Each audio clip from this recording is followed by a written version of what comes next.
Le roi vampire inspectait un camp de réfugiés humains lorsqu'une jeune fille éplorée se jeta sur lui, sanglotant contre son manteau. Ses gardes portèrent la main à leurs armes. Mais il leva une main pour les arrêter, son autre bras s'enroulant autour de ses épaules tremblantes, et à cet instant, le souverain qui n'avait jamais montré de pitié réalisa qu'il ferait n'importe quoi pour l'entendre respirer à nouveau. La pluie commença à tomber au moment où Casimir Valdren descendit du transport blindé, un crachin froid de novembre qui transformait le camp de réfugiés d'Ashfeld en un labyrinthe de boue et de misère. Et il ne ressentit rien, de la même manière qu'il ne ressentait plus rien, pour la plupart des choses, après 287 ans d'existence. 8 gardes en équipement tactique noir formèrent un périmètre autour de lui, tandis que ses bottes s'enfonçaient légèrement dans la terre retournée entre les rangées d'abris de toile qui hébergeaient 2000 humains déplacés par les derniers conflits territoriaux, leurs visages apparaissant brièvement dans les embrasures des portes avant de disparaître à nouveau comme des animaux craintifs.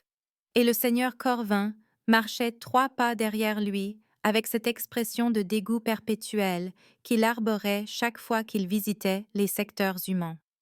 Les inspections trimestrielles étaient obligatoires en vertu des accords de secours, une formalité politique que Casimir avait instituée des décennies plus tôt pour maintenir l'illusion d'une supervision vampirique et d'une protection humaine. Bien qu'en vérité, il trouvât ces visites fastidieuses, les camps se fondant tous dans la même odeur de toile humide, de fumée de bois et de corps non lavés, les mêmes yeux vides le regardant passer, le même silence prudent qui signifiait la peur plutôt que le respect. Les projecteurs montés sur des poteaux d'acier projetaient une lumière blanche et crue sur les couloirs boueux, transformant la pluie qui tombait en aiguilles d'argent, et quelque part un enfant pleurait, le son faible et perdu dans le vent qui faisait claquer et se débattre les abris de toile comme des oiseaux mourants. Prenez un instant pour vous abonner à notre chaîne et laissez un commentaire pour nous dire d'où vous regardez et quelle heure il est. C'est toujours fascinant de voir jusqu'où voyagent ces histoires à travers le monde. Merci. Casimir se déplaçait à travers tout cela avec la précision mécanique de quelqu'un accomplissant une tâche qu'il avait accomplie 100 fois auparavant, hochant la tête lorsque l'administrateur du camp égrenait des statistiques sur la distribution de nourriture et les fournitures médicales, son esprit calculant déjà combien de temps il lui faudrait pour retourner à Northaven et à l'isolement béni de la salle du trône de verre, où il n'avait pas à prétendre que tout cela avait encore de l'importance pour lui. Puis la jeune fille franchit la ligne de sécurité. Elle surgit de nulle part et de partout à la fois, un flou de mouvements qui prit même ses réflexes de vampire au dépourvu, et soudain elle se heurta à lui, ses mains agrippant son manteau de laine noire, son poids entrant en collision avec sa poitrine assez fort pour qu'il fasse un pas en arrière. Ses gardes réagirent instantanément, armes dégainées, 3 d'entre eux se déplaçant pour l'intercepter. Mais Casimir leva une main dans un geste qui les arrêta net, alors même que son autre bras se levait instinctivement pour s'enrouler autour de ses épaules tremblantes, et pendant 5 secondes qui s'étirèrent en quelque chose d'infini, il resta simplement là, sentant les battements de son cœur marteler sa poitrine à travers les couches de laine et de soie, et le coton fin de ce qu'elle portait en dessous. Elle sanglotait, le son rauque et animal, son visage pressé contre son manteau, et il pouvait sentir la chaleur de son corps traverser le tissu, réchauffant une peau qui n'avait pas été chaude depuis près de 3 siècles. Et quelque chose en lui qui était gelé depuis si longtemps qu'il en avait oublié l'existence se fissura comme la glace se brisant sur une rivière au printemps.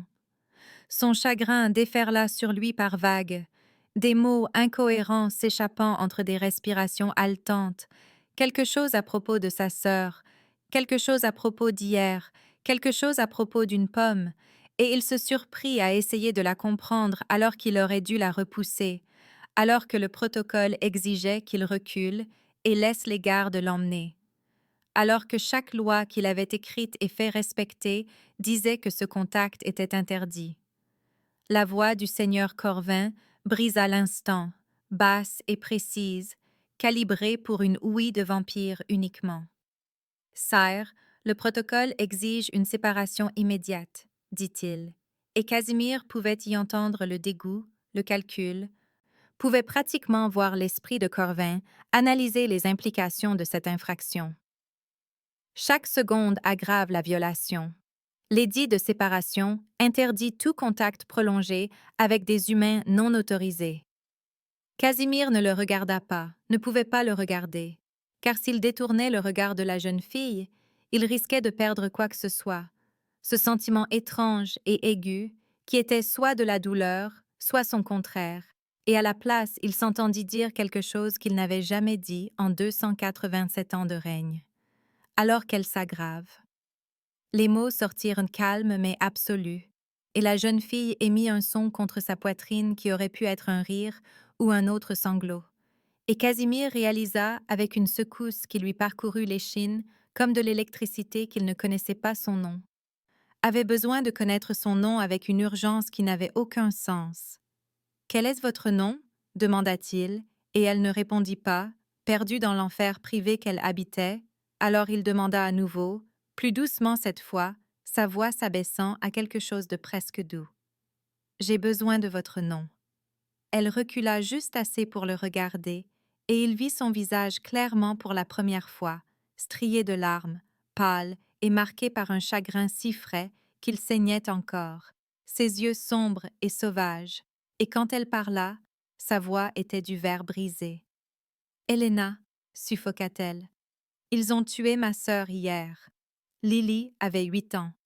Quelque chose dans la poitrine de Casimir, à l'endroit où la glace s'était fissurée, se serra comme un poing. Il avait entendu des milliers d'histoires de tragédies humaines au fil des siècles, avait écouté des appels à la pitié et des cris de justice jusqu'à ce qu'ils deviennent tous un bruit de fond, aussi insignifiant que la pluie, mais ceci, c'était différent. Cette fille Helena, dont la sœur Lily avait eu 8 ans, le regardait comme s'il était encore capable d'être autre chose que le monstre qui régnait sur le système qui l'avait tué, et il constata qu'il ne pouvait pas supporter le poids de ce regard.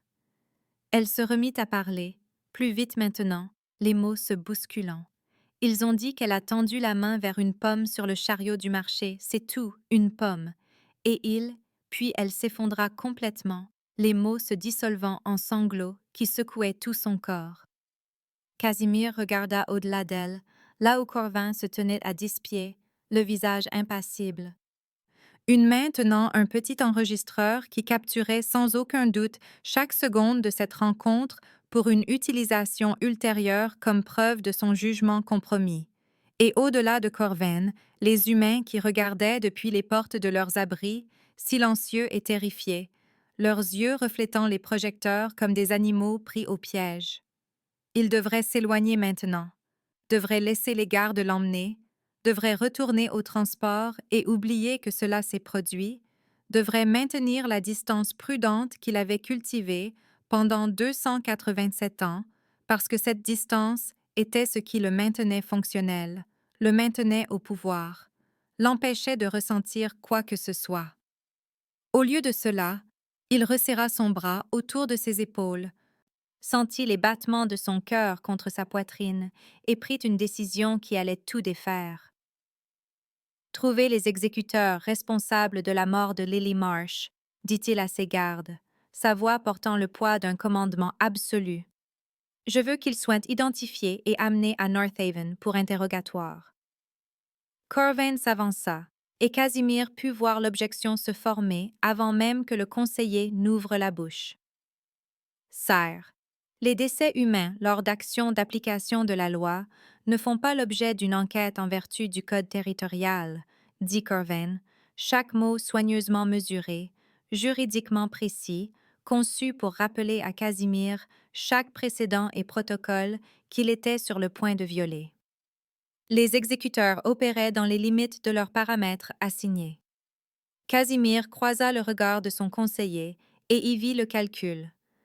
Le plan déjà en train de se former pour utiliser ce moment contre lui, et il s'en fichait parce qu'Helena tremblait encore dans ses bras, et sa sœur avait eu 8 ans, et était morte en tendant la main vers une pomme, et quelque part dans la terrible mathématique de son ancienne existence, cela avait commencé à compter plus que le protocole. Ils le font maintenant, dit-il, et l'expression de Corvin vacilla, juste un instant, la surprise perçant à travers le masque prudent. Casimir baissa les yeux sur Helena, sur cette fille qui s'était jetée sur la créature la plus dangereuse du territoire et avait réussi à lui faire ressentir quelque chose à nouveau.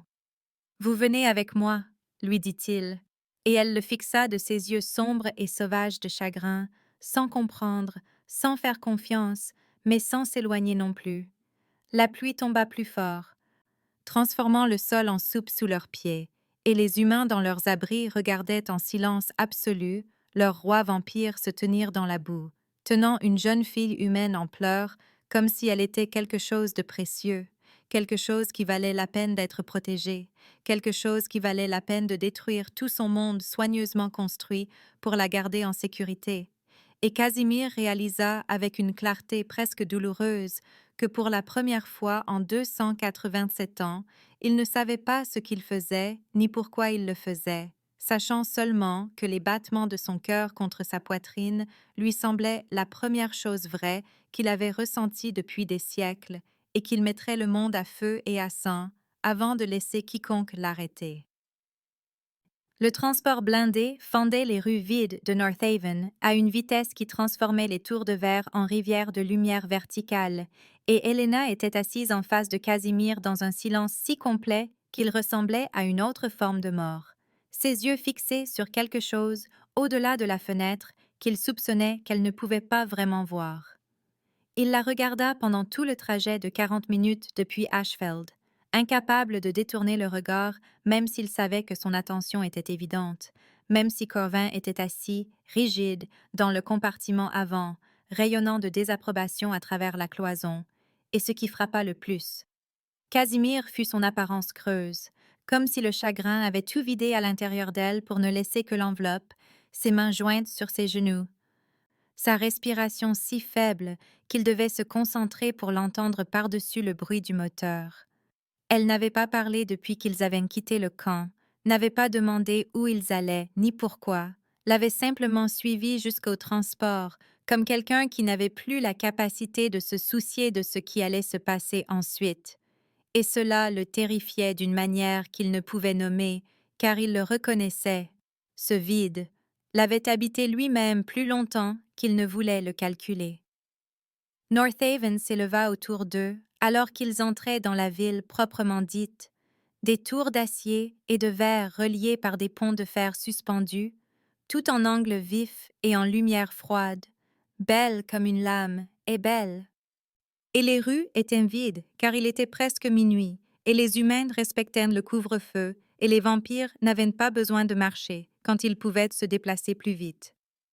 La salle du trône de verre se matérialisa devant eux, sa résidence officielle, une structure d'architecture moderniste, où des murs transparents rencontraient des sols de marbre noir, et où chaque surface réfléchissait et réfractait jusqu'à ce que l'on ne puisse jamais être tout à fait sûr de ce qui était solide et de ce qui était illusion. Et alors que le transport s'engageait dans l'entrée privée, Casimir se surprit à espérer qu'Helena dirait quelque chose, n'importe quoi, juste pour prouver qu'elle était toujours présente à l'intérieur de cette coquille vide. Elle ne le fit pas. Il la conduisit à travers des couloirs où le personnel vampire se déplaçait avec une efficacité silencieuse, leurs yeux la suivant avec curiosité et quelque chose de plus sombre, et il s'entendit ordonner à quelqu'un de préparer la suite des invités dans l'aile est, sa voix sonnant étrange à ses propres oreilles, trop prudente, trop concernée. Et Helena marchait à ses côtés, sans sembler remarquer où elle était, ni qui la regardait. Corvin les intercepta avant qu'ils n'atteignent l'aile résidentielle, sortant d'un couloir latéral avec cette précision prédatrice qu'il avait cultivée au cours de ses 2 siècles de service, et Casimir sentit Helena se tendre à côté de lui, enfin présente, enfin assez consciente pour reconnaître le danger. « Sire, un mot, » dit Corvin, et ce n'était pas une demande. Casimir fit un signe de tête au serviteur qui planait à proximité. Emmenez-la à la suite, dit-il. Assurez-vous qu'elle a tout ce dont elle a besoin. Il regarda Elena disparaître dans le couloir, sa tunique blanche du camp de réfugiés, contrastant vivement avec le marbre noir, puis se tourna pour faire face à son conseiller en chef, avec la certitude lasse que cette conversation serait exactement aussi désagréable qu'il s'y attendait. Corvin ne perdit pas de temps en préambule. L'édit de séparation n'autorise le contact vampire-humain que lors de transactions officielles, dit-il, sa voix basse et précise, calibrée pour une ouïe de vampire, uniquement bien que le couloir fût vide. Contrat d'alimentation, accord de travail, procédure judiciaire. Ce qui s'est produit à Ashfeld n'était rien de tout cela. Amener un humain non autorisé dans la résidence royale viole 3 lois territoriales, en particulier les articles 47, 52 et 89 du Code territorial. Casimir s'appuya contre le mur, soudain épuisé, et se demanda quand ses propres lois étaient devenues des chaînes. « Je suis conscient des violations, » dit-il. L'expression de Corvin vacilla avec quelque chose qui aurait pu être de la surprise ou de la satisfaction de voir ses préoccupations validées. « Alors vous comprenez que cela ne peut pas continuer, » insista le conseiller. « Le chagrin de la jeune fille est regrettable, mais les 2 exécuteurs qui ont tué sa sœur ont agi dans le respect de leurs droits légaux. L'enfant a touché une propriété de vampire sans permission. La section 47 autorise une force corrective immédiate. » Casimir ferma les yeux et vit une fillette de 8 ans tendant la main vers une pomme, vit le visage d'Helena se décomposer alors qu'elle le décrivait, vit le prudent édifice de la loi qu'il avait construit au fil des siècles se révéler être une machine conçue pour écraser tout ce qui était humain, vulnérable et petit. Quand il rouvrit les yeux, Corvin le regardait avec une expression que Casimir n'avait jamais vue auparavant, quelque chose de calculateur et de froid, et il réalisa que son conseiller en chef était déjà en train de planifier comment utiliser ce moment contre lui. « J'invoque la clause du sanctuaire, » dit Casimir, et vit Corvin s'immobiliser. « La clause du sanctuaire, » répéta lentement Corvin, comme s'il testait les mots pour y déceler des pièges cachés. « Sire, cette disposition n'a pas été utilisée depuis 140 ans. Elle permet au roi d'accorder une protection de 72 heures à tout individu, mais le Conseil exigera une justification, vous demandera de démontrer que l'individu représente une valeur significative pour les intérêts du royaume, et un cas de deuil humain ne répond pas à ce seuil. » Casimir se détacha du mur et croisa le regard de Corvin avec tout le poids de 287 ans d'autorité absolue. « Alors ils recevront leur justification, » dit-il. « La loi est la seule chose qui empêche 40 000 vampires de dévorer 8 millions d'humains, » dit Corvin, et il y avait une pointe d'agacement dans sa voix maintenant, la frustration perçant à travers le contrôle prudent. « Vous ne pouvez pas la suspendre sélectivement pour un sentiment. Le système entier dépend d'une application cohérente. »« Je ne la suspends pas, » répondit Casimir. « Je l'utilise. Il y a une différence. » Il s'éloigna avant que Corvin ne puisse objecter davantage, suivant le chemin qu'Helena avait pris. Et derrière lui, il entendit les pas de son conseiller en chef s'éloigner dans la direction opposée, sec et coléreux sur le marbre, et sut que d'ici 1 heure, le Conseil des 7 recevrait un compte-rendu très détaillé des événements de ce soir. La suite des invités se trouvait dans l'aile est, avec des fenêtres allant du sol au plafond surplombant la ville, et quand Casimir arriva, il trouva Helena assise sur le bord du lit, regardant dans le vide, un plateau de nourriture intact sur la table d'appoint où un serviteur bien intentionné l'avait laissé. Elle n'accusa pas réception de sa présence. Il se tint dans l'embrasure de la porte, la regardant. Cette fille qui s'était écrasée dans son existence, soigneusement ordonnée, et avait réussi à lui faire ressentir des choses qu'il n'avait pas ressenties depuis qu'il était lui-même humain. Et il n'avait aucune idée de quoi lui dire, aucun script pour cela, aucun précédent en 287 ans de règne. Vers minuit, Il frappa à la porte qu'il avait laissée ouverte, une formalité qui la fit enfin lever les yeux, son regard se posant sur lui avec quelque chose qui aurait pu être de la surprise ou le faible éveil de la curiosité. Elle ne répondit pas, mais il entra quand même, portant un dossier qu'il avait récupéré de son bureau, les dossiers personnels des exécuteurs qu'il avait ordonné de compiler pendant le trajet depuis Ashfeld. Leurs noms sont Dame Volkov et Saren Cross, lui dit-il, posant le dossier sur le lit à côté d'elle. Volkov est un exécuteur depuis 47 ans, Cross depuis 32. Tous deux ont des états de service exemplaires. Tous deux ont agi dans les limites des paramètres de leur formation lorsqu'ils ont tué votre sœur. Elena fixa le dossier comme si c'était un serpent. « Pourquoi me dites-vous cela ?» demanda-t-elle, sa voix rauque de pleurs, de silence, de l'enfer privé qu'elle avait habité ces 3 dernières heures. « Parce que je vous donne un choix, » dit Casimir. « Je peux les faire exécuter ce soir. Pas de procès, pas d'audience, pas de questions. Ils cesseront simplement d'exister, et vous aurez votre vengeance. Ou vous pouvez les affronter lors d'une audience formelle où vous prononcerez le nom de votre sœur dans le dossier officiel, où sa mort deviendra une partie des archives légales, où elle comptera au-delà d'être une autre statistique de victimes. Elena le regarda pour la première fois depuis le camp, le regarda vraiment, et il la vit essayer de comprendre quelque chose qui n'avait aucun sens pour elle. « Vous auriez pu simplement les tuer, » dit-elle. « Pourquoi me donner le choix? » « Parce que tout le reste vous a été enlevé, » répondit Casimir, et les mots sortirent plus bruts qu'il ne l'avait prévu. « Je ne prendrai pas ça aussi. » Elle étudia son visage avec une intensité qui lui donna envie de détourner le regard, de se réfugier derrière le masque de la royauté qu'il avait porté si longtemps qu'il était devenu indiscernable de son vrai visage. Mais il se força à rester immobile sous son examen, se força à la laisser voir ce qu'elle cherchait.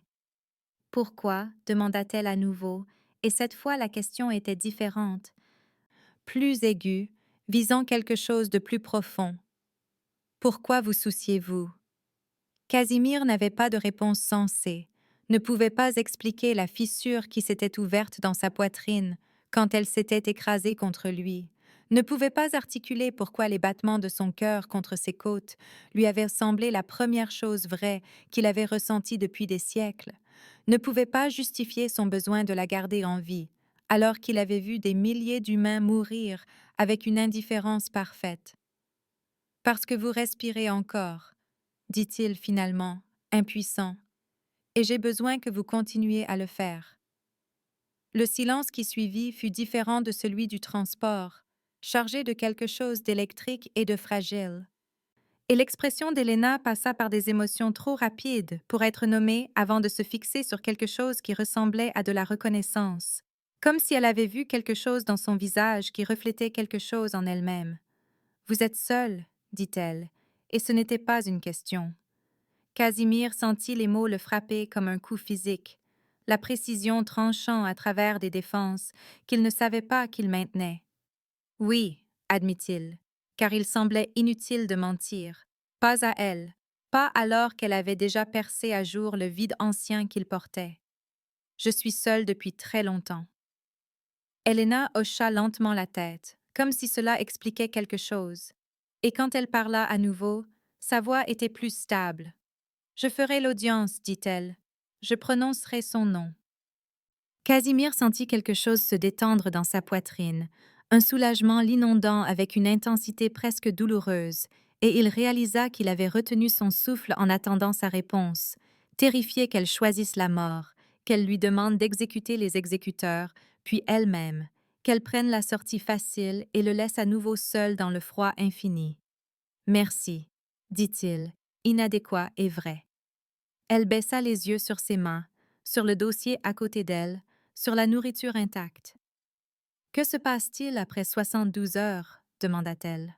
« Après la fin du sanctuaire. » Casimir avait évité cette question, s'était concentré uniquement sur le fait de la maintenir en vie pendant la crise immédiate. Mais maintenant elle se dressait entre eux, inévitable et urgente. « Je ne sais pas, » admit-il. mais j'ai 72 heures pour trouver une solution. Helena croisa à nouveau son regard, et il y vit la faible étincelle de quelque chose qui aurait pu être de l'espoir ou la simple volonté animale de survivre, et dans les deux cas, c'était suffisant. Elle respirait encore. C'était suffisant. Il la laissa alors, se retirant dans son bureau où il passa les 2 heures suivantes à examiner les précédents juridiques et les archives historiques, cherchant un cadre qui lui permettrait de la protéger au-delà de la fenêtre du sanctuaire, et à 2h35 du matin, son ordinateur sonna avec une alerte de message entrant qu'il sut, avant même de l'ouvrir, provenir de Corven. Le message était bref, crypté avec les protocoles de sécurité les plus élevés du Conseil, adressé aux 7 membres du Conseil avec Casimir en copie pour information. Le roi a invoqué le sanctuaire pour un cas de deuil humain, disait-il. Recommande une surveillance immédiate et une enquête formelle sur la capacité de jugement de Sa Majesté. Les scanners médicaux joints suggèrent un possible compromis neurochimique. Conseille une session d'urgence dans les 24 heures. Casimir fixa l'écran, les manœuvres politiques prudentes déguisées en inquiétude, le piège que Corvin tendait avec une précision chirurgicale, et il comprit avec une clarté parfaite que son conseiller en chef ne s'opposait plus simplement à une décision politique, mais travaillait activement pour éliminer Helena et peut-être Casimir lui-même, si sa protection pouvait être présentée comme une preuve de leadership compromis. Le compte à rebours de 72 heures avait commencé. Le conseil arriverait. Et Casimir n'avait aucun plan, si ce n'est la certitude absolue qu'il ne les laisserait pas l'emmener, qu'il ne les laisserait pas réduire la mort de Lily à une note de bas de page juridique, qu'il ne retournerait pas au vide glacial de régner sans plus jamais rien ressentir. Il regarda par la fenêtre de son bureau North Haven endormi en contrebas, les tours de verre reflétant la lumière des étoiles, l'empire qu'il avait construit et maintenu pendant 287 ans par une cohérence impitoyable et un détachement émotionnel, et il sut qu'il était sur le point de tout détruire pour une seule jeune fille humaine dont il pouvait encore sentir les battements de cœur contre sa poitrine comme un écho, comme une promesse, comme le premier signe que quelque chose en lui pourrait encore être capable d'être sauvé. Le Conseil des 7 arriva à l'aube, leurs robes noires balayant la salle du trône de verre comme une volée de corbeaux s'abattant sur une charogne, et Casimir les regarda entrer dans la salle du jugement avec la certitude résignée d'un homme assistant à sa propre procession d'exécution. La salle du jugement était une chambre circulaire de verre et de lumière, les murs et le plafond transparents au soleil levant, et alors que le matin se levait sur North Haven, tout devint doré et impitoyable, chaque surface réfléchissant et réfractant jusqu'à ce qu'il n'y ait nulle part où se cacher, aucune ombre assez profonde pour dissimuler une faiblesse. Le trône de verre se trouvait au centre de la chambre, transparent comme tout le reste dans ce maudit bâtiment, n'offrant aucune dissimulation, aucune armure, juste un cristal froid qui montrait chaque angle de quiconque s'y asseyait. Et Casimir y prit place avec le contrôle prudent de quelqu'un qui savait qu'il était sur le point d'être disséqué en public. Helena se tenait à côté du trône sur ses instructions, pieds nus sur le sol de marbre noir, portant toujours la tunique blanche réglementaire du camp de réfugiés, car il n'y avait pas eu le temps de lui trouver des vêtements appropriés, et il pouvait la voir frissonner légèrement bien que la chambre ne fût pas froide, pouvait voir la façon dont ses mains se serraient et se desserraient à ses côtés, pouvait entendre les battements accélérés de son cœur, même par-dessus le bruissement des robes du conseil, alors que les 7 membres prenaient place dans le demi-cercle qui lui faisait face. Corven se tenait au centre, naturellement, son expression parfaitement neutre de cette manière qui signifiait qu'il était absolument certain de la victoire, et Casimir sentit quelque chose de froid s'installer dans son estomac alors que son conseiller en chef commençait à parler. « Votre Majesté, honorable membre du Conseil, » dit Corvin, sa voix portant la cadence formelle des procédures officielles. Nous convoquons cette session d'urgence pour traiter une question de la plus haute importance concernant l'invocation par le roi de la clause du sanctuaire et la menace potentielle posée par un contact prolongé avec un humain non autorisé. L'édit de séparation, comme vous le savez tous, a été établi en 1804 suite au règne catastrophique du roi Térone, dont l'attachement émotionnel à une compagne humaine a conduit à la guerre civile, à des pertes massives et finalement à la déstabilisation complète de notre structure de gouvernance. Casimir observait le visage d'Héléna pendant que Corven parlait.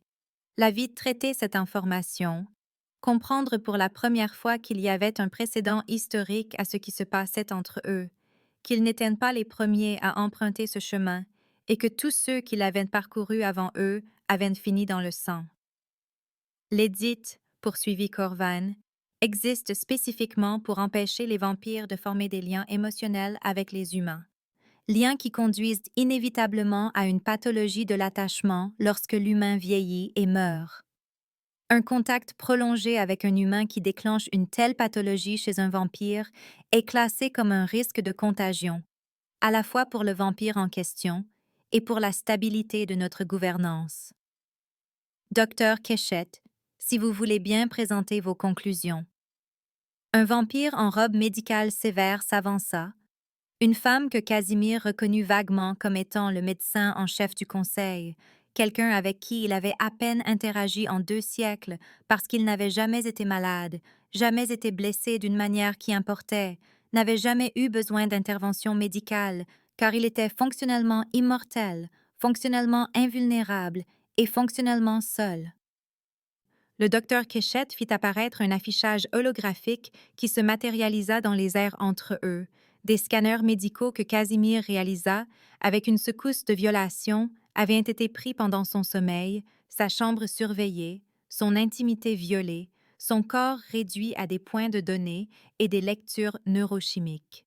« Votre Majesté, dit-elle, sa voix clinique est totalement dépourvue de sympathie. Ces scanners ont été pris à 4 heures du matin. Vos niveaux de cortisol sont élevés de 340% par rapport à votre base de référence. Vos niveaux d'ocytocine sont catastrophiquement élevés, des lectures que nous ne voyons généralement que chez les partenaires nouvellement liés ou les parents avec des nourrissons. Votre activité amygdalienne suggère une hypervigilance axée sur un seul stimulus externe. Elle désigna un autre scanner, celui-ci montrant le cerveau de Casimir illuminé de couleurs qu'il ne comprenait pas mais savait être accablantes. Le diagnostic est clair. Vous subissez la première étape du lien létéen, un lien neurochimique qui, si on le laisse progresser jusqu'à son terme, liera votre instinct de survie directement au battement de cœur continu de l'humain en question. Si elle meurt, vous entrerez dans un état de fugue suicidaire. Le terme historique pour cette condition est le deuil mortel, et il est universellement fatal. Casimir sentit les mots atterrir comme des coups physiques, mais garda son expression neutre, garda ses mains stables sur les accoudoirs du trône de verre, continua de respirer, car s'arrêter confirmerait tout ce qu'il disait. « Combien de temps ?» demanda-t-il. Sa voix stable malgré le rugissement dans ses oreilles. Combien de temps avant que le lien ne soit complet? Le docteur Keshet consulta son affichage. Vous êtes déjà à mi-chemin de la 2e étape, dit-elle. Au taux de progression actuel, la cascade de la 3e étape s'initiera dans 48 à 72 heures. Une fois que cela se produira, le lien sera irréversible. La recommandation du Conseil est la cessation immédiate du contact et la suppression de la mémoire pour les 2 parties. Nous pouvons effacer les 36 dernières heures de vos 2 esprits, sectionner la connexion neurochimique avant qu'elle ne se forme complètement, vous ramener à un fonctionnement de base. Casimir se leva lentement, et le mouvement fit se tendre chaque membre du Conseil, fit reculer Héléna d'un demi-pas, fit se fracturer la lumière du matin à travers les murs de verre en 1000 arêtes vives. « Non, dit-il, et le mot résonna dans la chambre circulaire. L'expression de Corvin vacilla avec quelque chose qui aurait pu être de la satisfaction, comme si Casimir venait de tomber dans un piège que le conseiller avait soigneusement construit. Sire, dit-il, sa voix douce de cette manière empoisonnée, qui signifiait qu'il était sur le point de porter un coup fatal. Peut-être devriez-vous voir les preuves avant de prendre cette décision. Il sortit un petit appareil, le même enregistreur que Casimir avait vu au camp de réfugiés, et soudain l'air se remplit d'une projection holographique de 10 pieds de haut, Casimir à Ashfeld, Helena se jetant sur lui, son bras s'enroulant autour d'elle, sa main s'emmêlant dans ses cheveux, son visage sans garde et brut d'une émotion qu'il ne savait pas être capable d'exprimer. Vous n'avez montré ce niveau d'attachement pour personne en 287 ans, dit doucement Corvain. Elle est un passif, non seulement pour vous, mais pour chaque vampire et humain de ce territoire. Si vous complétez ce lien et qu'elle meurt, vous deviendrez fou comme le roi Théron est devenu fou, et nous devrons vous détruire comme nous l'avons détruit, et des milliers mourront dans le processus. Elle doit être éliminée maintenant, pendant qu'il est encore temps de vous sauver. Le silence qui suivit fut absolu, chaque membre du conseil regardant Casimir avec des expressions allant de la pitié au calcul, et il sentit le poids de 287 ans de règne s'abattre sur lui. Tous ces siècles de contrôle prudent et de détachement émotionnel se révélant être une prison qu'il avait construite cellule par cellule, année par année, jusqu'à ce qu'il ait oublié ce que c'était que d'être autre chose que seul. Puis Helena parla, sa voix tranchant le silence comme une lame.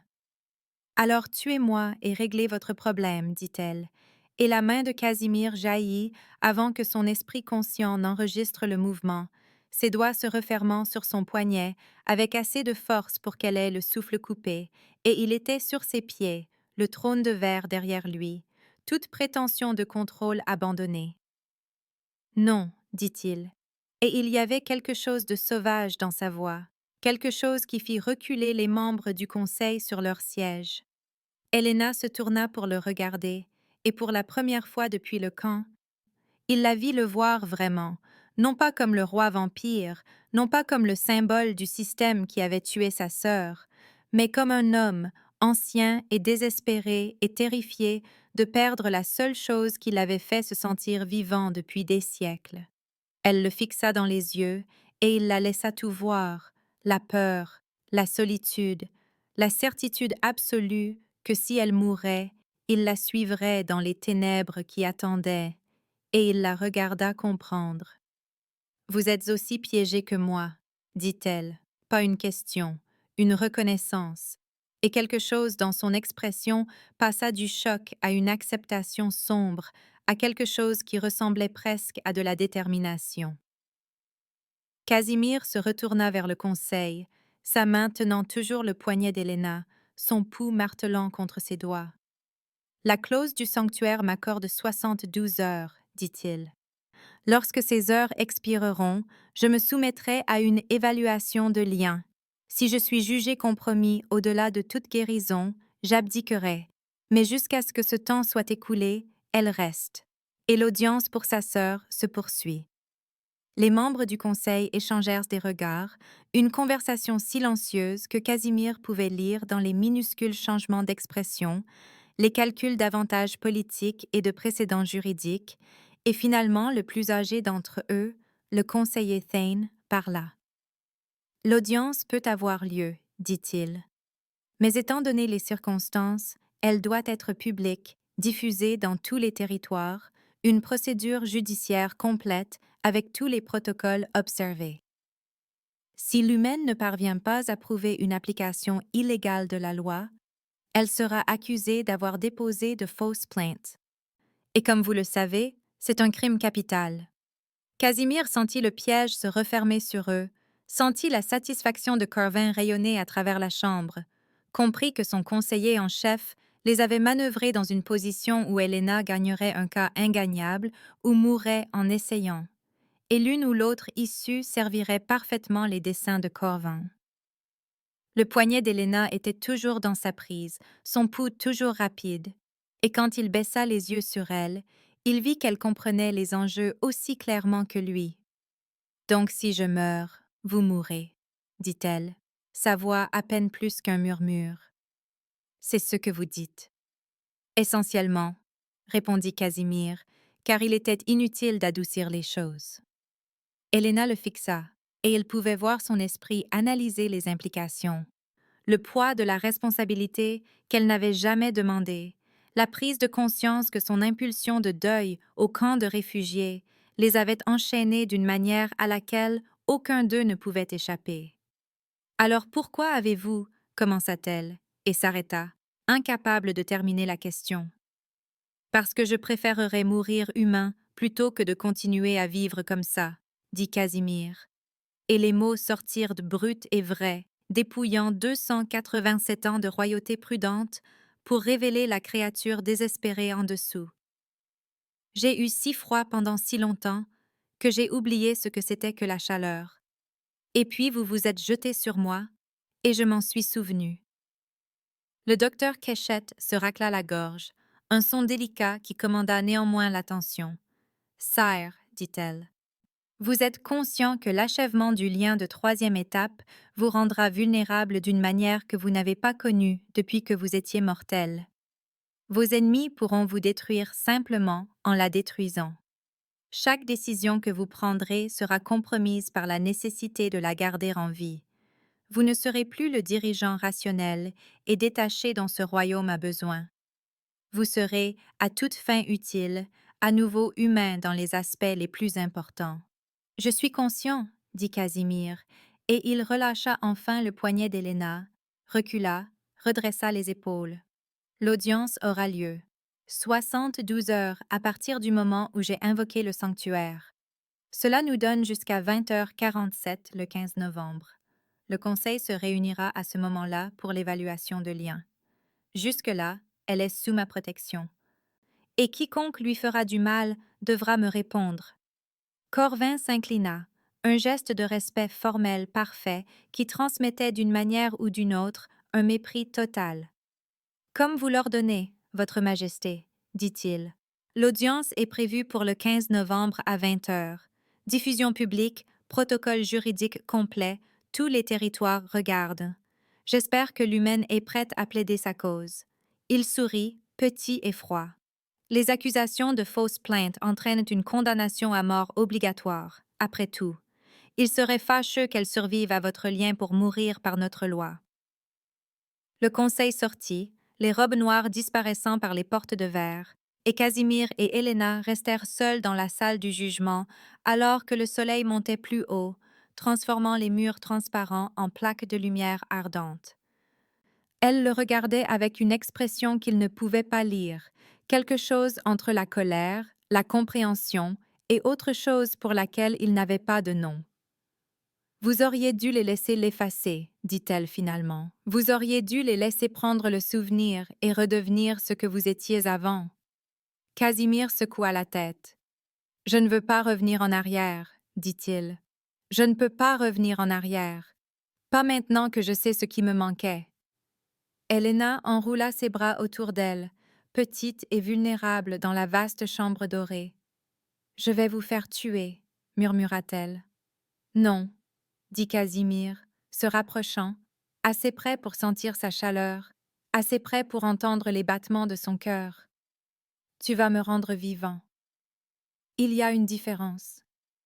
Elle leva les yeux vers lui, et dans ses yeux, il vit le même espoir désespéré qu'il ressentait, la même certitude terrifiée qu'ils se précipitaient tous les deux vers quelque chose qui les sauverait ou les détruirait, et il n'y avait aucun moyen de savoir lequel jusqu'à ce qu'ils y arrivent. Le compte à rebours de 72 heures tournait. L'audience était fixée. Le conseil observait. Et Casimir réalisa avec une clarté parfaite qu'il venait de parier tout ce qu'il était, tout ce qu'il avait construit, tout ce qu'il était devenu au cours de 287 ans d'immortalité, sur la mince chance qu'une seule jeune fille humaine puisse prouver que la mort de sa sœur importait assez pour changer un système entier conçu pour s'assurer que ce ne soit pas le cas. L'audience publique était fixée au 15 novembre à 20 heures, ce qui leur donnait exactement 36 heures pour monter un dossier capable de surmonter 220 et 1 an de droit établi et Casimir savait avec une clarté brutale que 36 heures ne seraient pas suffisantes, n'avaient jamais été suffisantes, ne le seraient jamais, peu importe combien de siècles il passerait à se préparer. Il assigna tout de même un avocat à Helena, le meilleur de North Haven, un vampire nommé Silas qui avait défendu avec succès 3 cas de droits de l'homme au cours de la dernière décennie, 3 victoires sur 847 cas déposés au total, ce qui vous disait tout ce que vous aviez besoin de savoir sur leurs chances. Helena le refusa en 5 minutes. « Je parlerai pour moi-même, dit-elle, debout au centre du bureau de Casimir, les bras croisés et le menton levé de cette manière têtue qu'il commençait à reconnaître comme sa posture de combat. Silas peut me conseiller si j'en ai besoin, mais je ne laisserai personne d'autre raconter l'histoire de Lily. Elle mérite de l'entendre de ma voix. Casimir ne discuta pas, bien que chaque instinct tactique hurlât qu'elle faisait une erreur catastrophique, car il apprenait qu'Helena avait besoin de contrôler quelque chose dans cette situation où elle n'avait le contrôle sur rien d'autre, avait besoin de se sentir comme une participante active plutôt qu'une pièce d'échec déplacée sur un plateau par des forces qu'elle ne pouvait ni voir ni influencer. Il congédia Silas d'un signe de tête et se tourna pour trouver Helena, le regardant avec une expression qui suggérait qu'elle s'attendait à ce qu'il la contredise sur ce point. « Vous n'allez pas me dire que je suis stupide, demanda-t-elle. « Vous êtes stratégiquement imprudente, dit Casimir. Mais vous avez aussi raison. Si nous demandons au Conseil de voir votre sœur comme une personne plutôt qu'une statistique, vous devez parler pour elle vous-même. Personne d'autre ne peut le faire. » Quelque chose dans la posture d'Helena s'adoucit légèrement, la rigidité défensive s'atténuant juste assez pour que Casimir puisse voir à quel point elle était épuisée, comment les 48 dernières heures l'avaient réduite à des nerfs à vif et une volonté obstinée. « Merci, dit-elle doucement, et Casimir sentit les mots atterrir quelque part dans sa poitrine, qui avait été engourdie plus longtemps qu'elle n'avait été en vie. Cet après-midi-là, Corvin publia un communiqué de presse qui apparut simultanément sur tous les fils d'actualité de tous les territoires, son visage remplissant les écrans à travers le royaume avec cette expression d'autorité soucieuse qu'il avait perfectionnée au cours de ses 180 ans au Conseil. La déclaration était un chef-d'œuvre de manipulation politique, présentant l'audience à venir non pas comme une question de savoir si 2 exécuteurs avaient agi illégalement, mais comme un test fondamental pour savoir si le chagrin humain pouvait l'emporter sur le cadre juridique établi qui avait maintenu la paix entre les espèces pendant plus de 2 siècles. « Nous sympathisons avec la perte de Mademoiselle Volkoff, dit Corvin, sa voix résonnant d'une compassion étudiée. Mais nous ne pouvons permettre qu'une tragédie individuelle, aussi déchirante soit-elle, sape les lois qui protègent des millions de personnes. L'édit de séparation existe parce que les attachements émotionnels entre nos espèces ont historiquement conduit à une violence catastrophique. Si nous permettons au chagrin de cette humaine et à son apparente influence sur notre roi de réécrire nos fondations juridiques, nous risquons de retourner au chaos qui nous a presque tous détruits. » La réaction fut immédiate et explosive. Dans les colonies humaines, à travers les territoires, des manifestations éclatèrent en quelques heures, certaines soutenant Helena comme un symbole de résistance contre l'autorité des vampires, d'autres la condamnant pour avoir prétendument séduit le roi vampire et mis en danger la paix fragile qui maintenait les humains en vie. Les territoires vampires répondirent par leurs propres manifestations, des appels à l'exécution immédiate d'Helena inondant les chambres du Conseil, des vampires anciens qui se souvenaient de la folie du roi Théron, exigeant que l'histoire ne soit pas autorisée à se répéter. La salle du trône de verre devint une forteresse armée, la sécurité doublée puis triplée, des drones tournant autour du bâtiment comme des vautours mécaniques attendant que le carnage commence. Helena regardait les fils d'actualité dans sa suite, assise sur le bord du lit, les genoux ramenés contre sa poitrine et les yeux fixés sur l'écran, alors que son visage apparaissait encore et encore, toujours la même photo du camp de réfugiés, ses cheveux en désordre, son expression désespérée et ses mains tendues vers Casimir dans un moment qui avait été privé et était maintenant propriété publique, disséqué, analysé et instrumentalisé par des milliers de personnes qui n'avaient jamais connu sa sœur, ne l'avaient jamais connue, n'avaient jamais rien su d'autre que le fait qu'elle représentait quelque chose qu'il voulait détruire. Casimir la trouva là au coucher du soleil, la pièce sombre à l'exception de la lueur de l'écran, et il traversa le sol en silence et s'assit à côté d'elle sur le lit, assez près pour qu'elle puisse sentir sa présence mais sans la toucher, lui laissant le choix. Ils font de moi un symbole, dit Helena, sa voix creuse. Ils font de Lily une excuse pour des agendas politiques qu'elle aurait détestés. Ma sœur était réelle. Elle était enseignante. Elle aimait les enfants. Elle chantait faux en cuisinant, et maintenant, elle n'est qu'une donnée dans l'argument de Corvin sur la pureté des vampires. Casimir regarda l'écran où un commentateur spéculait sur le fait qu'Helena l'avait délibérément séduit dans le cadre d'un complot humain pour déstabiliser le leadership des vampires, et il sentit la rage s'installer, froide et aiguë, dans sa poitrine. « Nous les forcerons à la voir, dit-il. Nous les forcerons à entendre son nom. » Helena se tourna pour le regarder, et dans la pénombre, ses yeux étaient rougis et épuisés.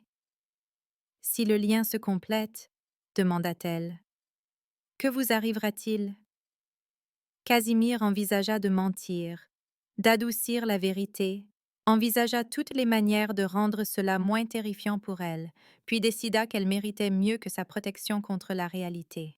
« Je ne sais pas, admet-il. Aucun roi vampire n'a jamais permis à un lien létéen de s'achever. La plupart ont mis fin à la vie de l'humain avant la 3e étape, ont empêché la cascade finale. » Le visage d'Helena devint très immobile.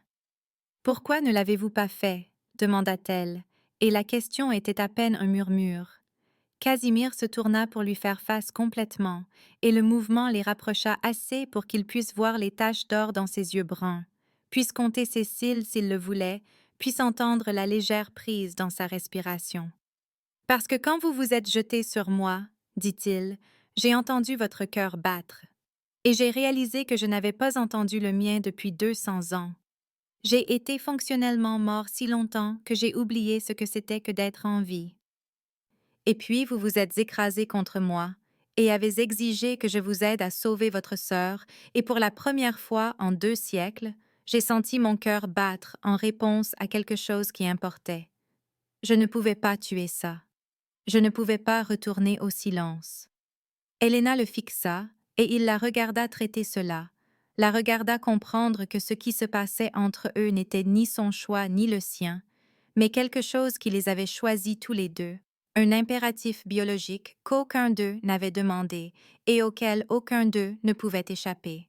« Si vous perdez le trône à cause de moi, commença-t-elle. Je me suis assis sur ce trône pendant 287 ans, interrompit Casimir. Je ne me suis jamais senti vivant en le faisant.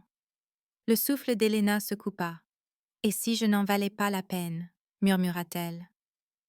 Casimir tendit la main lentement, lui laissant le temps de reculer, et quand elle ne le fit pas, il lui prit le visage en coupe, son pouce effleurant sa pommette. « Vous vous êtes jeté sur la créature la plus dangereuse de ce territoire pour exiger justice pour votre sœur, dit-il. Vous vous êtes tenu devant le Conseil des Sept et leur avez offert votre vie pour résoudre leurs problèmes politiques. Vous avez refusé de les laisser effacer sa mémoire ou la vôtre. Vous valez plus que le trône ne l'a jamais été. » Cette nuit-là, Helena ne put dormir, son esprit tournant en boucle sur tout ce qui pourrait mal tourner à l'audience, toutes les manières dont elle pourrait faire défaut à Lily, chaque mot qu'elle pourrait dire qui condamnerait Casimir avec elle, et finalement, à 3 heures du matin, elle abandonna et quitta sa suite, errant dans les couloirs sombres de la salle du trône de verre jusqu'à ce qu'elle se retrouve devant le bureau de Casimir. De la lumière filtrait sous la porte. Elle frappa doucement et entendit sa voix, distraite et rauque d'épuisement, lui dire d'entrer. Elle le trouva entouré de jurisprudence, des documents éparpillés sur toutes les surfaces, des cartes de territoire vampire historiques épinglées au mur, du café froid abandonné sur le bureau à côté de lui. Il leva les yeux quand elle entra, et quelque chose dans son expression changea, l'intensité concentrée de la recherche cédant la place à l'inquiétude. « Vous devriez dormir, dit-il. « Vous aussi, répondit Helena, et ferma la porte derrière elle. Casimir désigna les papiers qui couvraient son bureau. « J'examine la jurisprudence de 1804, dit-il. L'année où l'édit de séparation a été écrit. J'essaie de trouver un précédent pour l'annuler. » Helena s'approcha, regardant les documents, voyant des dates, des noms et un langage juridique qui ne signifiait rien pour elle, sauf que Casimir avait été éveillé toute la nuit à chercher un moyen de la sauver. « Y a-t-il un précédent? » demanda-t-elle. Le silence de Casimir fut une réponse suffisante. Il se leva, se dirigeant vers la fenêtre qui donnait sur la ville, et quand il parla, sa voix portait le poids des siècles. Le dernier roi vampire qui s'est permis de se lier à un humain était le roi Théron, dit-il. Il a régné de 1782 à 1804. Sa femme humaine, Catherine, avait 30 ans quand ils se sont liés. Elle a vécu 47 ans de plus, et quand elle est morte de vieillesse, Théron est devenu fou. Il ne pouvait pas accepter qu'elle soit partie, ne pouvait pas accepter qu'il continuerait à exister sans elle. Alors il a décidé que rien ne devrait continuer à exister. Il a massacré 3000 vampires et humains avant que le Conseil ne parvienne à le détruire. L'édit de séparation a été écrit dans son sang, littéralement. Le Conseil a utilisé le sang de Théron comme encre pour le rédiger. Un rappel de ce qui arrive quand les vampires oublient ce qu'ils sont. Helena sentit un froid s'infiltrer dans sa poitrine. « Ils utiliseront cette histoire pour justifier de me tuer, » dit-elle. Casimir se tourna pour lui faire face, et son expression était sombre. « Je veux que vous compreniez, » dit-il. « Si nous perdons l'audience, je ne pourrai pas vous protéger. La loi exigera votre exécution, et si je refuse, ils me destitueront et vous tueront quand même. J'aurai tout sacrifié et rien sauvé. » Helena le regarda. Cet homme ancien et solitaire qui démantelait son monde entier pour elle, qui risquait la folie, la mort et la destruction de tout ce qu'il avait construit pendant 287 ans, parce qu'elle s'était jetée sur lui dans le chagrin et le désespoir. « Alors nous ne perdrons pas, » dit-elle. La bouche de Casimir s'esquissa en quelque chose qui n'était pas tout à fait un sourire. « Vous faites comme si c'était simple. » Helena secoua la tête. « Ce n'est pas simple. C'est impossible.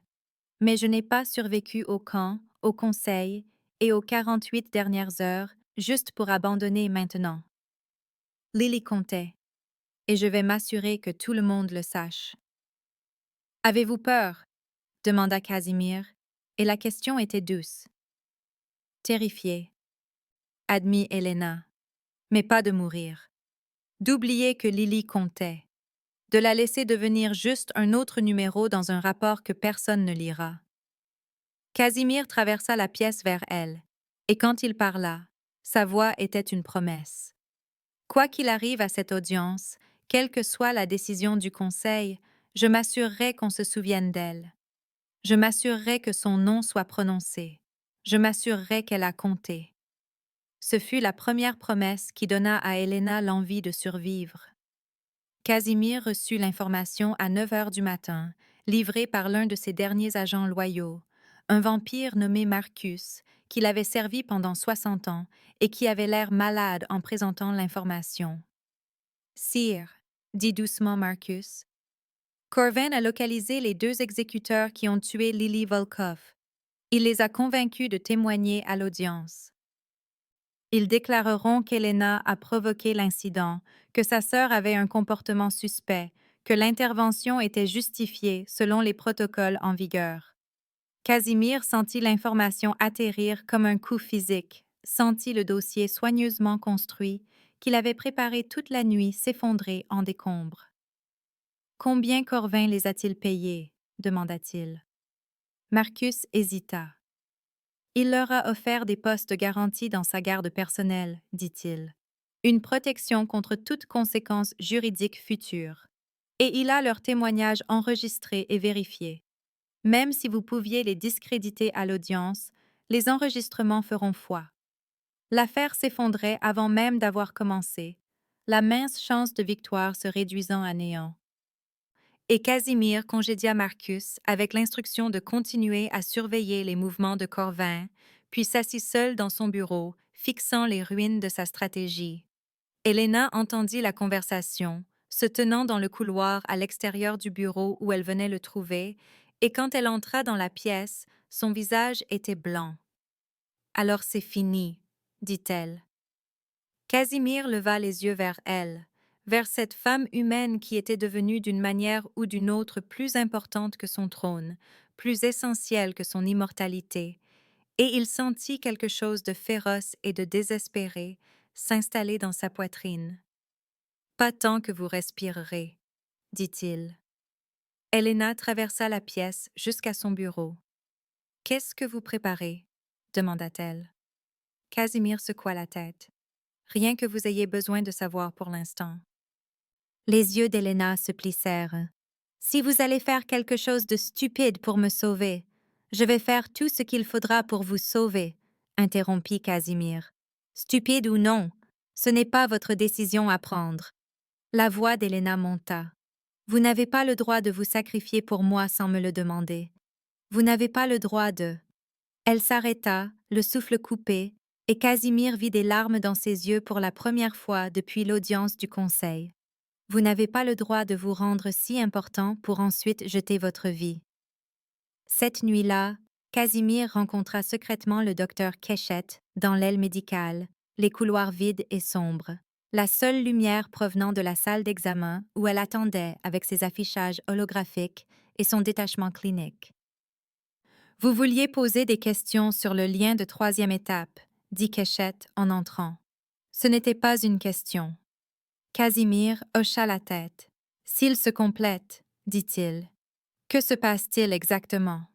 Keshet fit apparaître une série de scanners neurologiques, des modèles de chimie cérébrale montrant des connexions en cascade que Casimir ne comprenait pas entièrement, mais reconnaissait comme un recablage fondamental.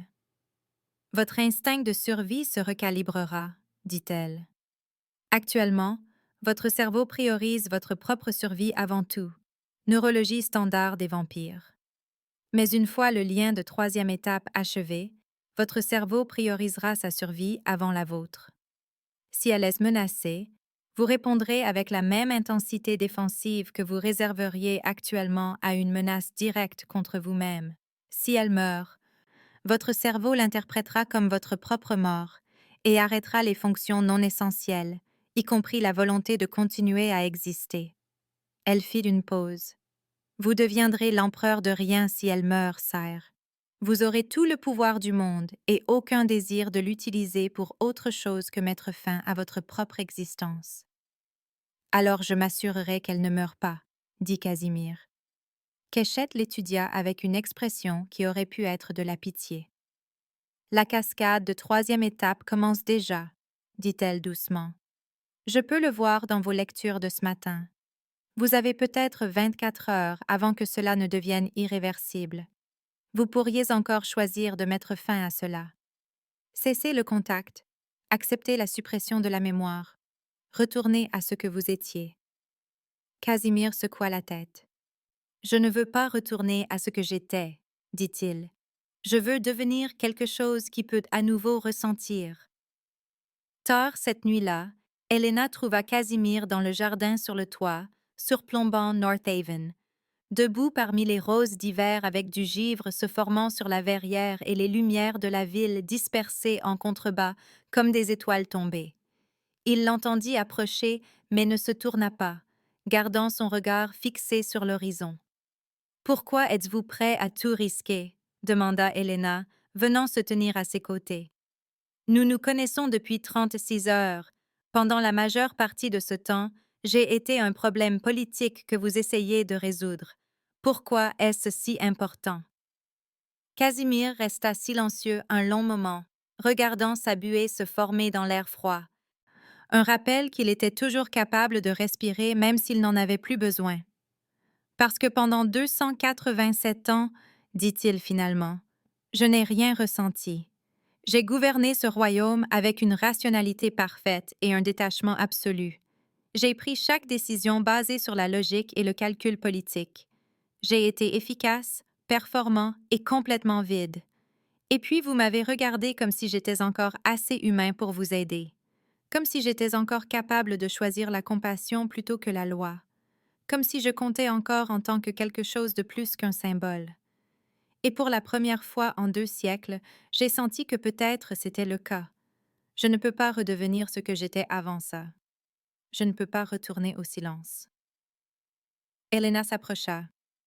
Et dans la faible lumière de la ville en contrebas, Casimir put voir qu'elle frissonnait malgré le manteau chaud que quelqu'un lui avait trouvé. « Je ne veux pas que vous le fassiez, » dit-elle doucement, et tendit la main pour prendre la sienne. Premier contact intentionnel, ses doigts s'entrelaçant avec les siens, sa paume chaude contre sa peau froide, et Casimir sentit le lien vibrer entre eux comme de l'électricité, comme de la musique, comme la première note d'une chanson qu'il avait oublié comment chanter.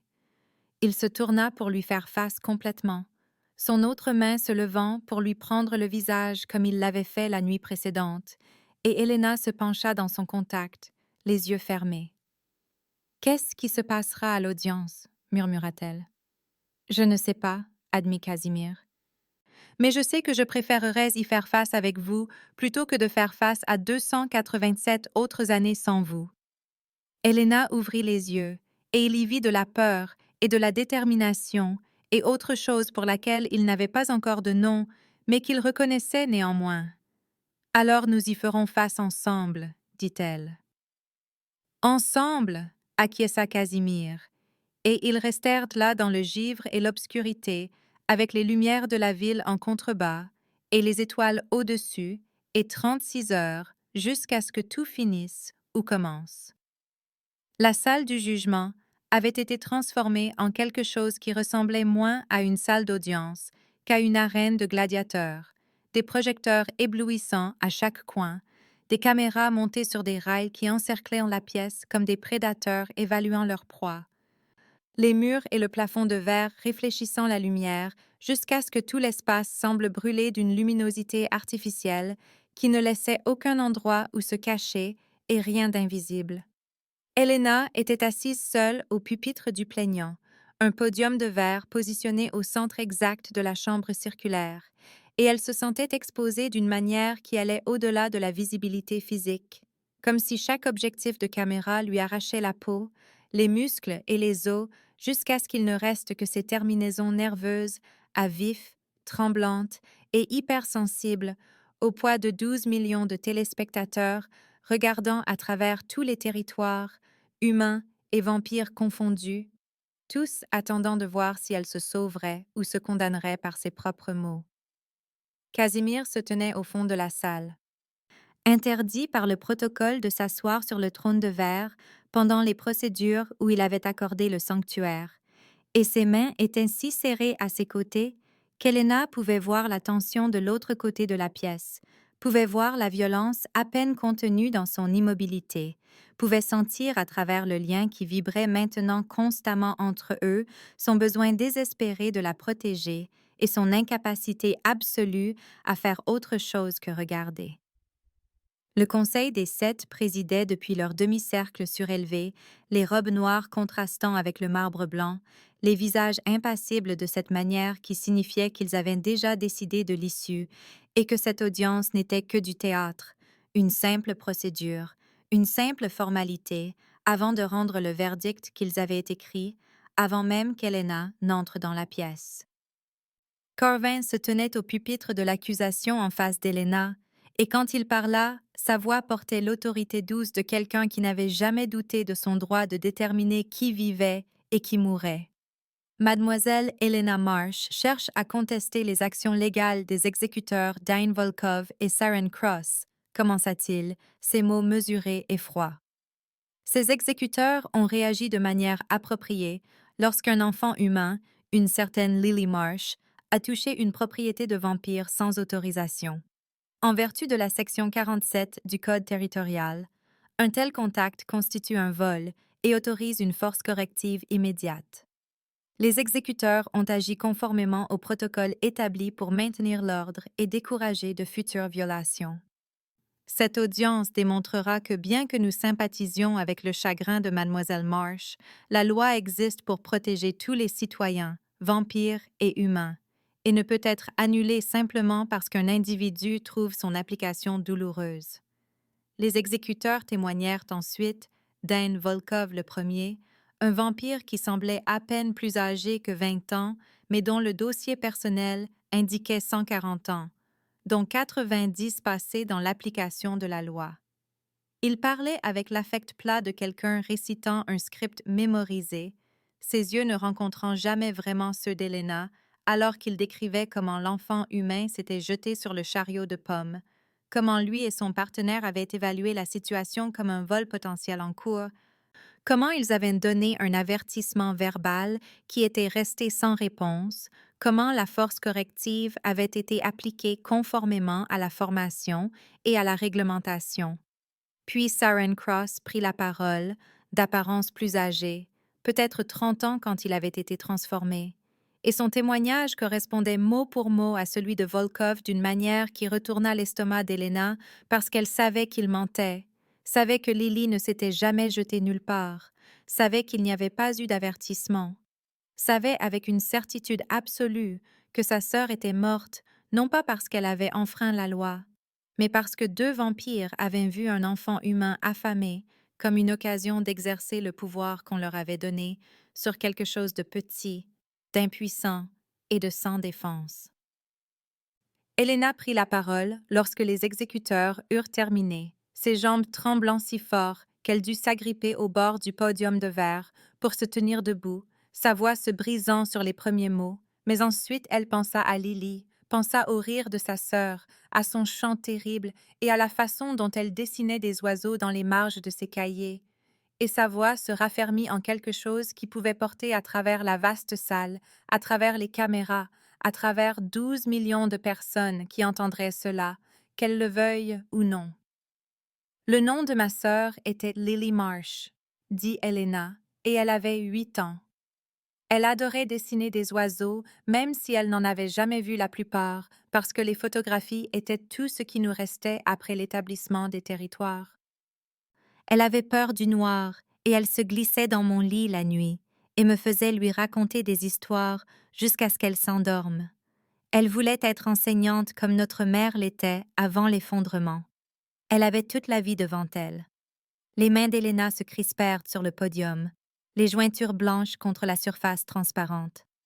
Le jour de sa mort, nous n'avions pas mangé depuis 2 jours parce que nos cartes de rationnement étaient en retard de traitement. Nous étions dans le quartier du marché, essayant de voir si quelqu'un voulait échanger contre les quelque chose que nous avions encore. Et Lily a vu une pomme au bord d'un chariot. Juste une pomme. Elle avait roulé jusqu'au bord, presque sur le point de tomber. Elle avait faim. Elle avait 8 ans, et elle avait faim, et elle a tendu la main vers quelque chose qui semblait déjà jeté. Et ils l'ont tuée pour ça. La voix d'Elena se brisa, et elle sentit des larmes lui brûler les coins des yeux, mais refusa de les laisser tomber, refusa de donner cette vulnérabilité aux caméras. Elle ne s'est pas jetée. Elle n'a pas ignoré un avertissement. Elle a tendu la main vers une pomme, parce qu'elle était une enfant affamée et qu'elle ne connaissait pas vos lois, parce que les enfants ne devraient pas avoir à savoir que toucher de la nourriture peut être une condamnation à mort. Elle avait 8 ans. 8. Et vous l'avez tuée. La voix de Corvin coupa le silence qui suivit. Mademoiselle Marsh, dit-il, son ton presque doux, presque sympathique, d'une manière qui donna à Elena l'envie de crier. Nous comprenons votre chagrin. Mais l'ignorance de la loi n'est pas une immunité contre les conséquences. Le Code territorial existe parce que sans limite claire, nous retournerions au chaos de l'effondrement. La mort de votre sœur est tragique, mais la loi a été appliquée correctement.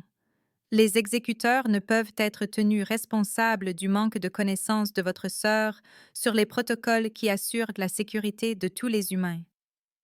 Elena se tourna pour regarder directement la caméra principale, celle qu'elle savait diffuser son visage sur tous les écrans de tous les territoires.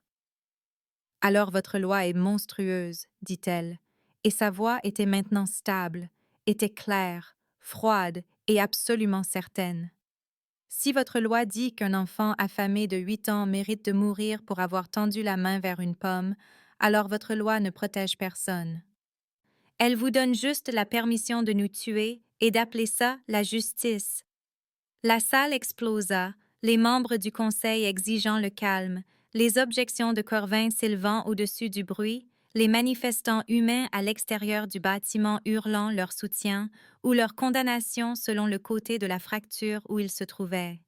Et à travers tout cela, Helena se tenait au podium de verre, regardant Casimir au fond de la salle, le regardant s'avancer contre tout protocole, regardant la salle se taire, alors que tous les yeux se tournaient vers le roi vampire qui enfreignait toutes les règles pour sauver une jeune fille humaine qui avait qualifié sa loi de monstrueuse devant 12 millions de témoins. La voix de Casimir trancha le silence avec l'autorité absolue de 287 ans de règne incontesté. J'invoque mon droit de souverain de soumettre des preuves, dit-il, et il produisit une puce de données qu'il tendit à l'archiviste en chef du conseil. Ces images ont été obtenues à partir du flux de sécurité du quartier du marché par des canaux que je ne suis pas tenu de divulguer. Elles montrent l'incident en question sous plusieurs angles. Je demande au conseil de les examiner avant de procéder au jugement. Corvin fut immédiatement sur ses pieds. Sire, vous ne pouvez pas témoigner dans une affaire où vous avez accordé le sanctuaire, dit-il, sa voix aiguë de rage à peine contenue. Cela compromet l'intégrité de la procédure et invalide. Je ne témoigne pas, interrompit Casimir, ses yeux fixés sur Corvin avec une intensité qui fit reculer involontairement le vampire plus âgé. J'exerce mon autorité souveraine pour corriger le dossier. Le Conseil peut accepter ou rejeter les preuves comme il l'entend, mais il les examinera avant de rendre son jugement. Le Conseil n'eut pas le choix, pas avec 12 millions de téléspectateurs qui regardaient, pas avec Casimir se tenant au centre de la salle, rayonnant d'une fureur contrôlée qui rappelait à tout le monde qu'il était la créature la plus dangereuse de la pièce et qu'il avait choisi jusqu'à présent d'être doux. Ils examinèrent les images sur les affichages holographiques qui se matérialisèrent au-dessus du pupitre du jugement. Et Helena regarda la mort de Lily se dérouler à nouveau sous 4 angles différents. Regarda sa sœur s'approcher lentement, timidement, du chariot de pommes. La regarda tendre une petite main. Regarda les exécuteurs la voir de 20 pieds de distance et choisir, consciemment choisir, d'engager avec une force létale au lieu d'une simple correction verbale, regarda Lily s'effondrer sur le sol pendant que les vampires s'éloignaient en discutant de leur projet pour le dîner comme s'ils n'avaient pas juste assassiné un enfant. Le conseil délibéra pendant 12 minutes qui semblèrent durer 12 heures, et quand le conseiller Thane parla enfin, sa voix était grave. Les preuves montrent que bien que les exécuteurs aient agi dans la lettre de la loi, ils en ont violé l'esprit, dit-il. La section 47 autorise la force corrective, mais elle ne mandate pas la force létale dans les cas d'infractions mineures par des délinquants juvéniles. La réponse appropriée aurait été un avertissement verbal suivi d'une escorte vers le quartier humain. Le Conseil estime que les exécuteurs Volkov et Cross ont fait usage d'une force excessive. Sanctions, rétrogradation et réaffectation à des tâches non liées à l'application de la loi. Pas d'exécution, même pas d'emprisonnement. Juste une réaffectation. Helena sentit les mots atterrir comme des coups, sentit quelque chose se fissurer et se briser dans sa poitrine, sentit la fureur, le chagrin et le désespoir absolu déferler sur elle par vagues qui menaçaient de l'emporter. « C'est tout, dit-elle, et sa voix se brisa sur les mots. Lily est morte, et ils sont réaffectés. Ils ont assassiné un enfant de 8 ans, et vous les envoyez à d'autres postes.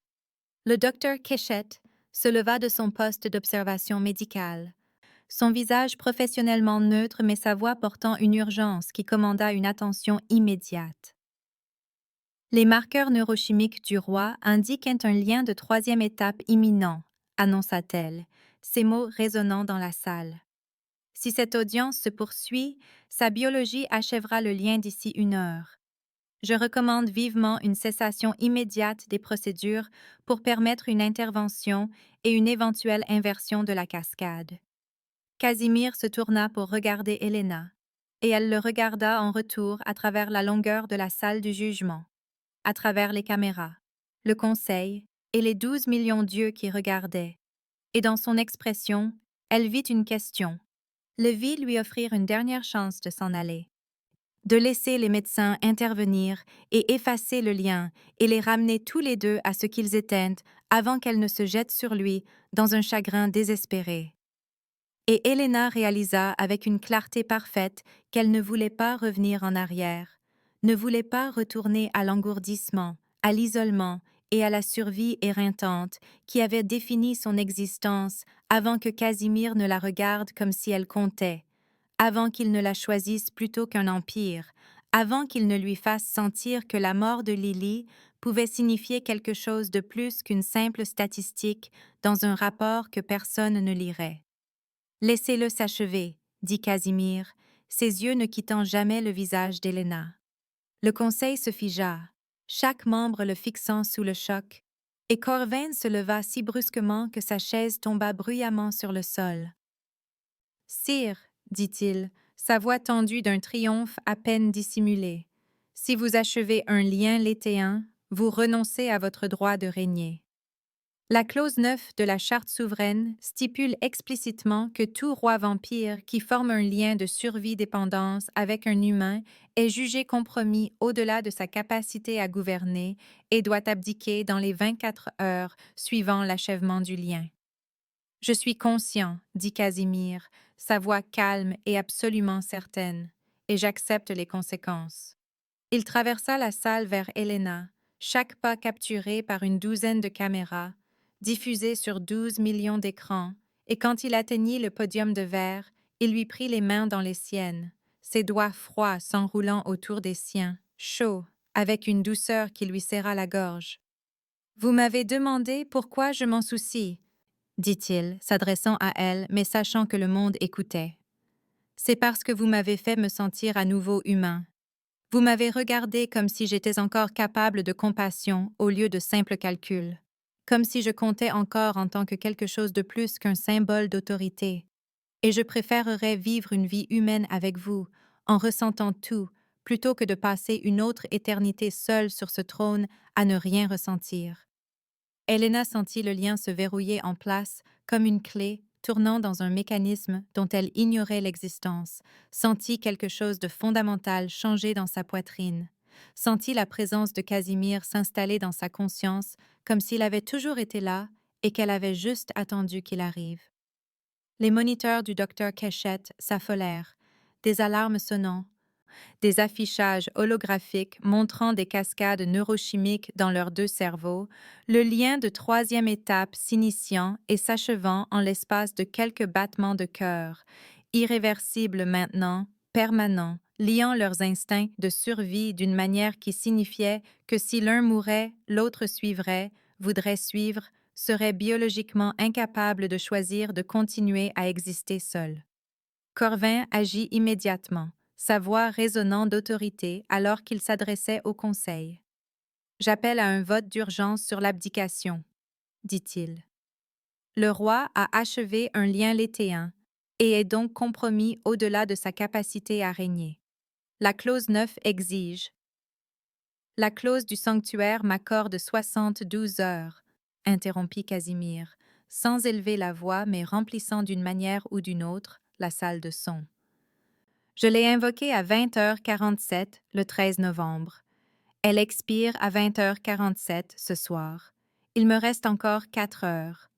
Et pendant ce temps, je publie un décret souverain en vertu des pouvoirs d'urgence accordés par l'article 12 de la Charte fondatrice. Il se tourna pour faire face au conseil, tenant toujours les mains d'Helena, Et quand il parla, chaque mot fut capturé, diffusé et enregistré pour l'histoire.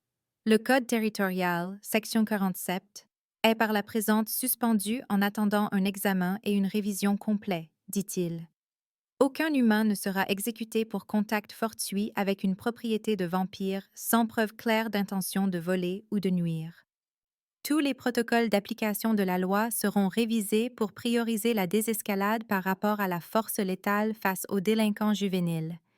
Et Elena Marsh est nommée déléguée spéciale aux affaires humaines avec effet immédiat, avec pleine autorité pour enquêter sur les plaintes d'application illégale de la loi et recommander des réformes systémiques. Le Conseil éclata en protestation, les voix se chevauchant dans l'indignation et le choc, les objections de Corvin s'élevant au-dessus des autres, alors qu'il soutenait que Casimir ne pouvait pas émettre de décret contraignant sous l'influence d'un compromis neurochimique, mais la voix de Casimir trancha le chaos comme une lame. Vous vouliez que je prouve qu'elle n'était pas un passif, dit-il, ses mots acérés, froids et absolument finaux. Voilà votre preuve. Elle est la seule personne dans cette pièce qui a eu le courage de nommer notre loi pour ce qu'elle est devenue. Pas une protection, pas une justice, juste de la cruauté habillée en langage juridique. Si se soucier de cela me rend compromis, alors je suis compromis depuis 287 ans en ne me souciant de rien.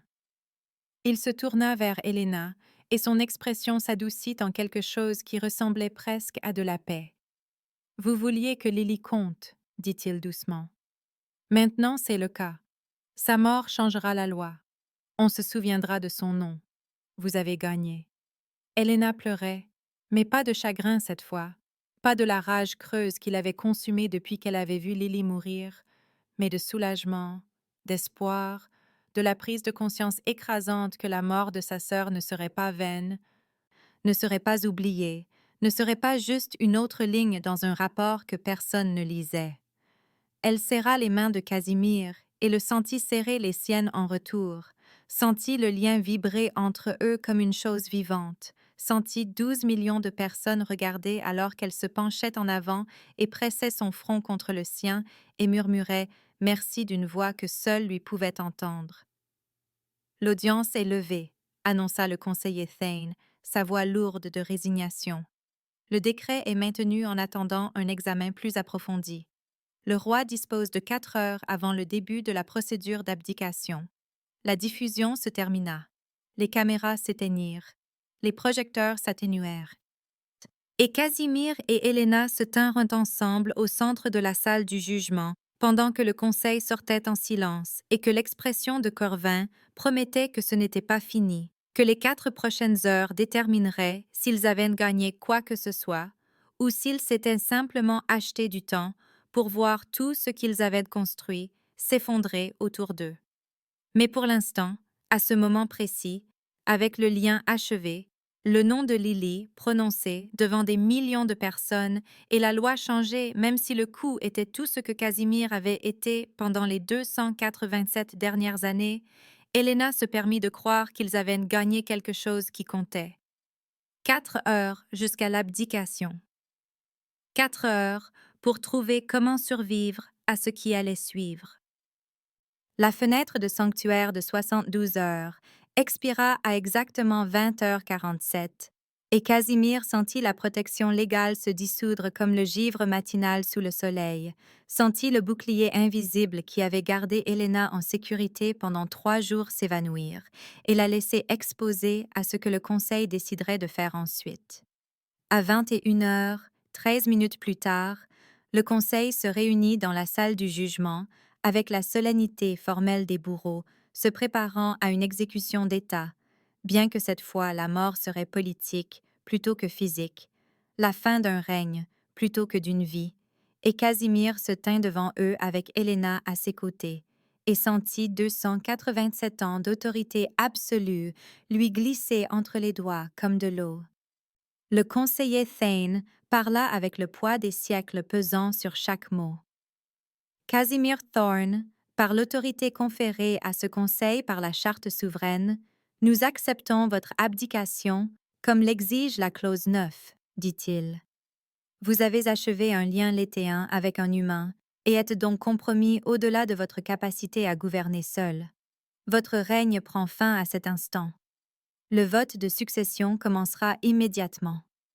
Casimir inclina la tête en signe d'acquiescement, ne ressentant que du soulagement, sentant le trône qu'il avait occupé pendant 287 ans devenir le fardeau de quelqu'un d'autre, la prison de quelqu'un d'autre, la veillée solitaire de quelqu'un d'autre dans l'obscurité. Corvin se leva de son siège au conseil, se mettant déjà en position de successeur présomptif, son expression contrôlée, mais ses yeux brillants de triomphe, et Casimir le regarda se préparer à réclamer tout ce que Casimir venait d'abandonner et ne ressentit que de la pitié pour ce que Corvin pensait gagner. Le docteur Kéchette se leva brusquement de son poste médical, le visage pâle et la voix urgente d'une manière que Casimir ne lui avait jamais entendue auparavant. « Je dois interrompre avec un rapport médical d'urgence, dit-elle, faisant apparaître des affichages holographiques qui remplirent l'air de scanners neurochimiques et de données biologiques. Le lien de troisième étape entre Casimir Thorne et Elena Marsh s'est stabilisé, mais pas dans une configuration que j'ai observée dans les archives historiques. Typiquement, les liens létéens créent une dépendance unilatérale où l'instinct de survie du vampire devient lié à l'existence continue de l'humain. Mais ces scanners montrent un lien réciproque. Elle désigna la chimie cérébrale d'Elena, mettant en évidence des schémas qui pulsaient au rythme de l'activité neuronale de Casimir. Le sujet humain se lie également au vampire, dit-elle, sa voix portant une note d'émerveillement scientifique mêlée à une profonde inquiétude. Ce phénomène n'a jamais été enregistré. Ces marqueurs neurochimiques indiquent que si Casimir Thorne meurt, elle entrera dans le même état de fugue suicidaire qu'il connaîtrait si elle mourait. Ils sont mutuellement dépendants. Aucun ne peut survivre à la perte de l'autre. Le conseil fixa les affichages en silence choqué, et Casimir sentit la main d'Elena trouver la sienne. Sentit ses doigts s'entrelacer avec les siens, avec une fermeté qui lui dit qu'elle le savait déjà, qu'elle avait déjà senti le lien s'installer des deux côtés, qu'elle avait déjà accepté ce que cela signifiait. Corvin se ressaisit le premier, sa voix vive alors qu'il rejetait le rapport médical d'un geste de la main. Bien que fascinant, cela n'a aucune pertinence pour la procédure d'abdication, dit-il. Casimir Thorne a déjà renoncé au trône. La succession doit continuer. Elena s'avança et tous les yeux dans la chambre se tournèrent vers elle. Cette jeune fille humaine en vêtements de cérémonie empruntée qui était devenue d'une manière ou d'une autre le centre d'un tremblement de terre politique qui remodelait des siècles de gouvernance vampire. J'invoque la clause de double souveraineté, dit-elle, sa voix claire, stable et absolument certaine.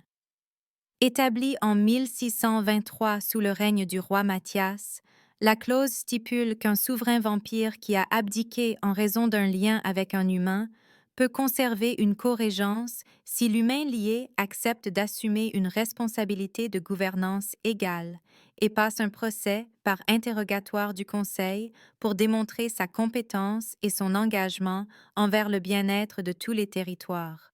Le silence qui suivit fut absolu.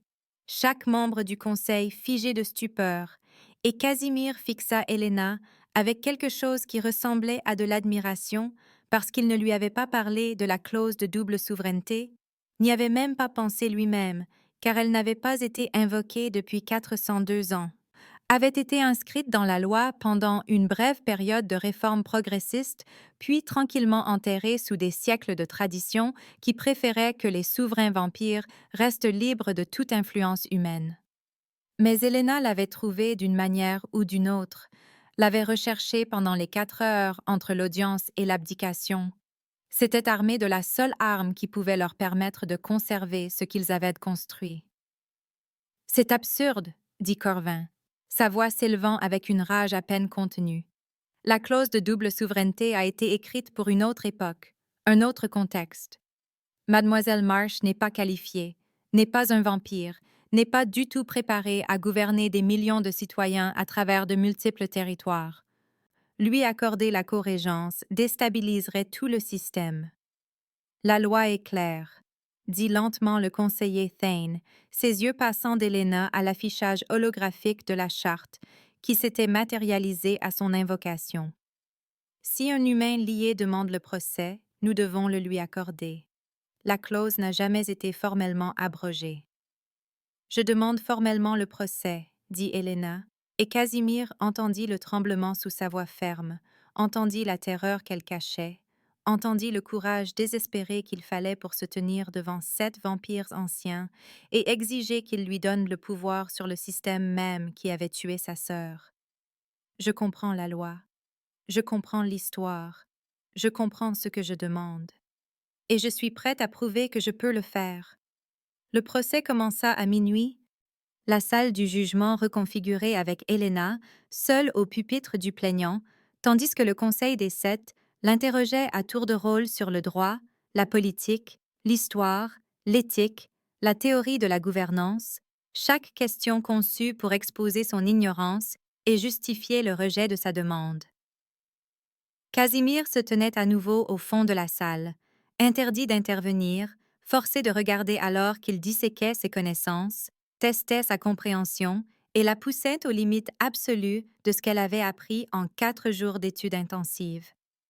Le conseiller Thane l'interrogea sur les précédents historiques de l'édit de séparation, et Helena récita les événements de 1804 avec une précision parfaite, décrivit la descente du roi Théron dans la folie et la guerre civile qui s'ensuivit et les 3000 morts qui avaient convaincu le Conseil que les liens vampires-humains étaient trop dangereux pour être autorisés.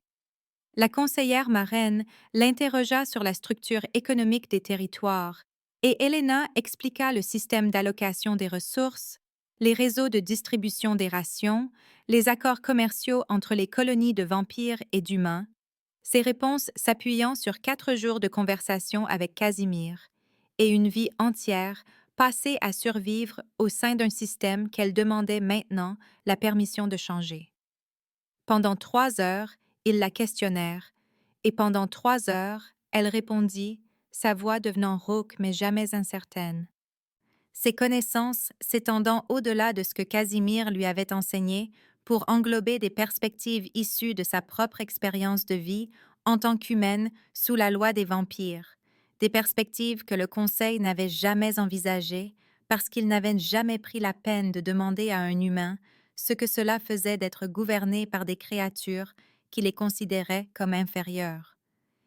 Et Casimir la regarda se transformer de la réfugiée éplorée qui s'était jetée sur lui 4 jours plus tôt, en quelque chose qui ressemblait à une reine féroce, intelligente et absolument déterminée à prouver qu'elle méritait le pouvoir qu'elle réclamait.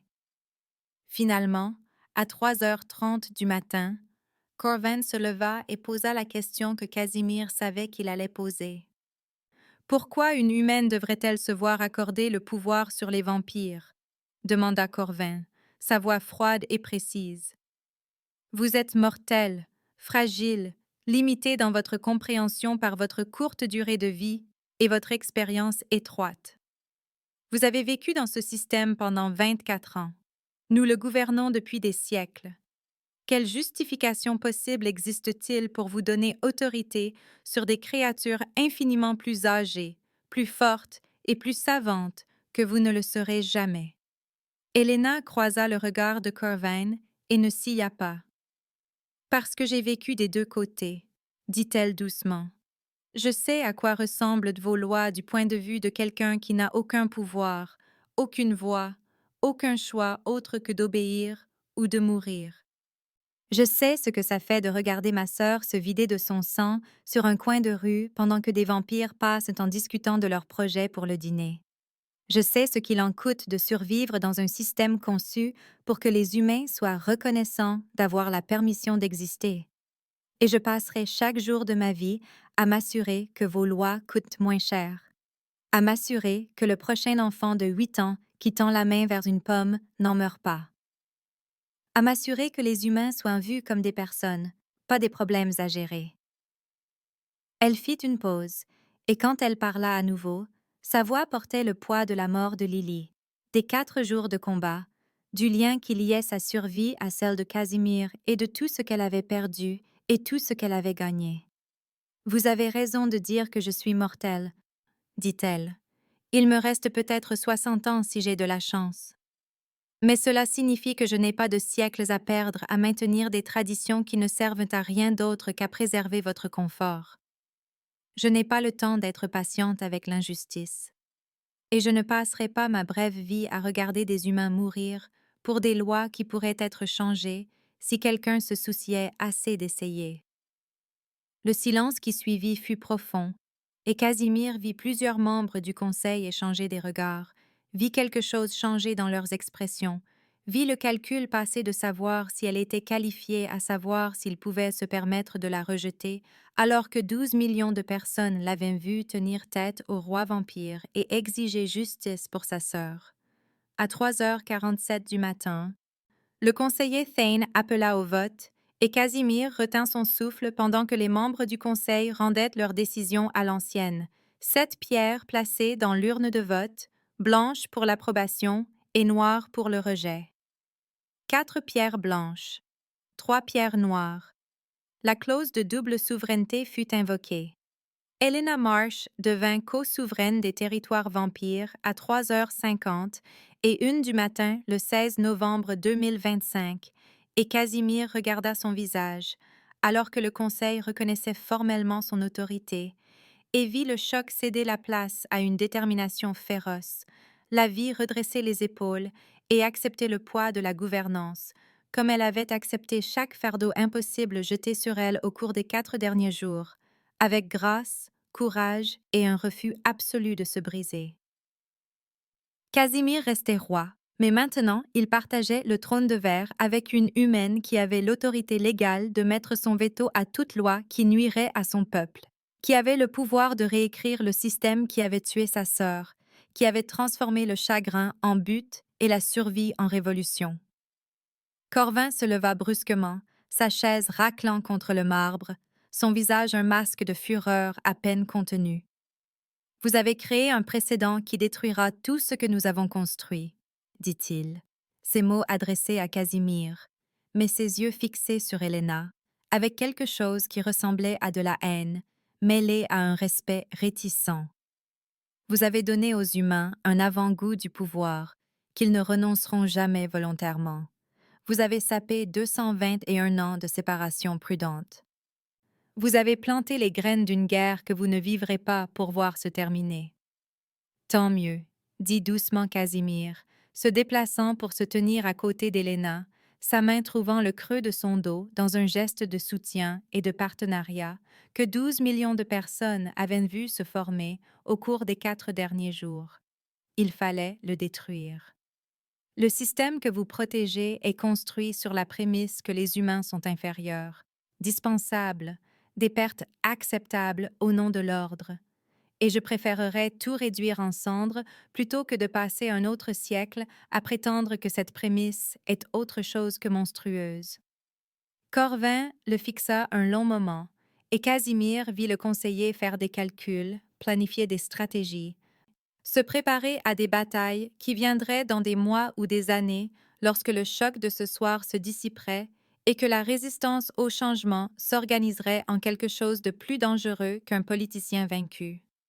Puis Corvin s'inclina, un geste de respect formel qui transmettait d'une manière ou d'une autre un mépris absolu, et quitta la salle du jugement sans un autre mot, ses pas résonnant dans la vaste chambre, jusqu'à ce que les portes se referment derrière lui et que le son meure dans le silence.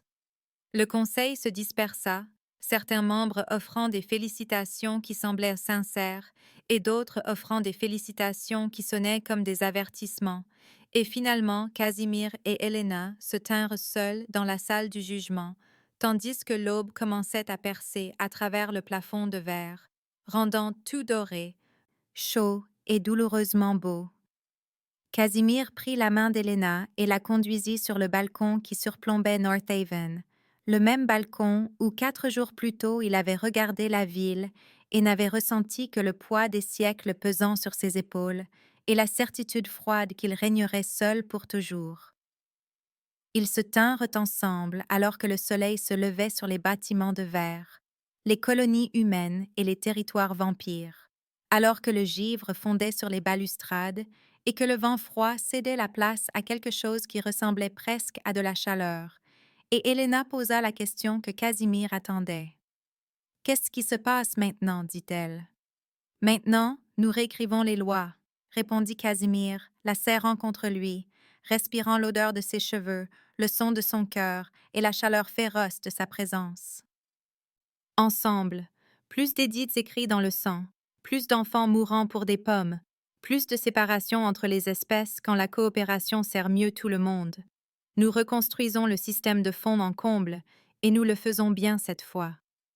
Helena se tourna pour le regarder, cet homme ancien et solitaire qu'il avait choisi plutôt que l'éternité, qui avait démantelé 287 ans d'autorité absolue parce qu'elle l'avait regardé comme s'il était encore capable de compassion, qui avait achevé un lien mortel plutôt que de retourner au silence froid de régner seule. « Je t'aime, dit-elle, et c'était la première fois qu'elle prononçait les mots, la première fois qu'elle nommait ce qui avait grandi entre eux depuis le moment où elle s'était jetée à ses pieds et avait exigé qu'il l'aide à sauver sa sœur. Casimir la serra plus fort, sa main se levant pour lui prendre le visage comme il l'avait fait une douzaine de fois auparavant, son pouce effleurant sa pommette avec une douceur qui contredisait chaque chose violente qu'il avait été au cours de ses 287 ans. « Je sais, dit-il doucement. J'ai entendu ton cœur battre. Je l'entends depuis 4 jours.